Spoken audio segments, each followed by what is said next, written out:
It's been over 7 years since the Brexit vote, and the establishment are still obsessed about the referendum result. This is about the civil servants who are crying over Brexit.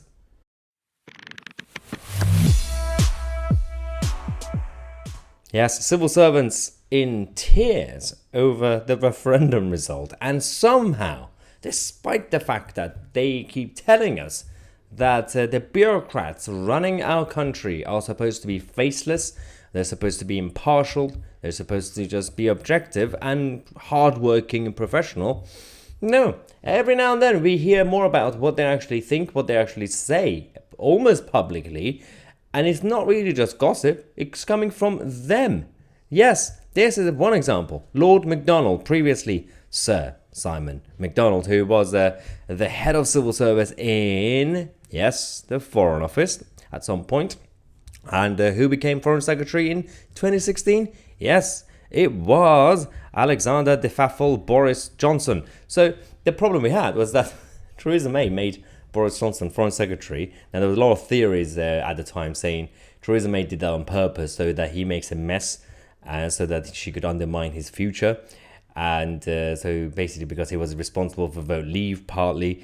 But that actually backfired because Boris Johnson still became Prime Minister. But as Foreign Secretary, it was quite chaotic times. At the first day, this is a photo we have. Boris Johnson made a speech to all the civil servants at the Foreign Office. And you can see their faces. Everyone was just sitting there like, why am I here? God, I just want to go. I don't want to work anymore. Why is this guy my boss? Then we found out, because before we used to talk about it, like more about gossip and rumors, saying they don't seem happy. And everybody in the left-wing establishment said, you're just talking nonsense. These people are very professional and they don't really have the emotions that you're talking about. They're not really emotional people. They're just doing their jobs. Well, according to their former boss, Lord MacDonald, he said they were in tears after the result. He said the main feeling in the Foreign Office building was of mourning.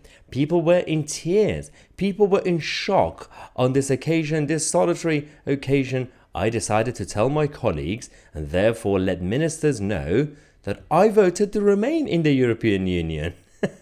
I felt that they would assume that in any case, so I decided to embrace it.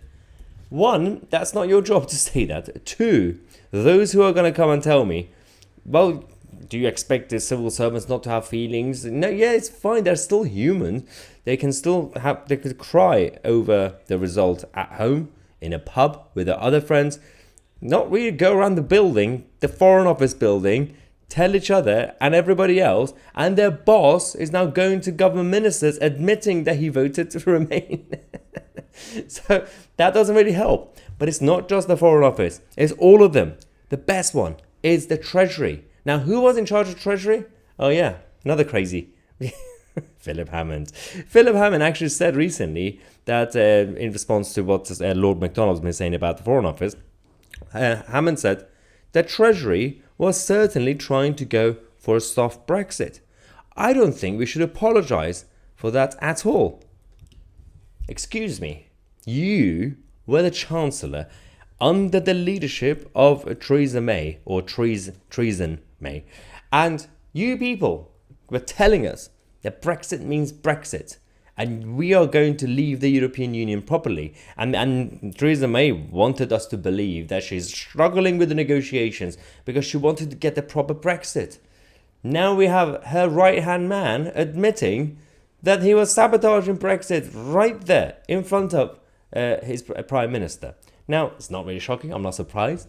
So we knew something like that was happening. But the fact that they are now so confident and so righteous to come publicly admitting all this, that's a problem. When you have the former permanent secretary of a government department and the former chancellor of the country feeling brave enough and confident enough, not terrified at all, to come publicly in the media and admit their biases and their sabotage moves and everything else, then we have a big problem in this country when it comes to democracy, when it comes to the balance of power. As we always say, when politicians are afraid of people, it's democracy. But when people are afraid of politicians, that's tyranny. And this is a perfect example of that. And he said we don't have to apologise for sabotaging Brexit. Interesting, Philip. The Civil Service Code says that officials must be impartial and keep quiet about their political views. The former Deputy Cabinet Secretary was stunned when Laura Kuenssberg told her about Lord MacDonald's comments. And McNamara said, "Wow, I don't know why that would be a good or helpful thing to say." Now, I agree with Helen McNamara, but that's just common sense. So there are definitely a few good civil servants out there who are just trying to do a good job. They believe in service, but their job is being completely undermined by the rest of the establishment. And it's not really just about the others, the other individuals. It's a culture. It's a toxic political culture at the heart of the machine that is England, that is completely ruining this country right now. Anyway, let me know what you think. I'm Maya Tousi, and we are the media.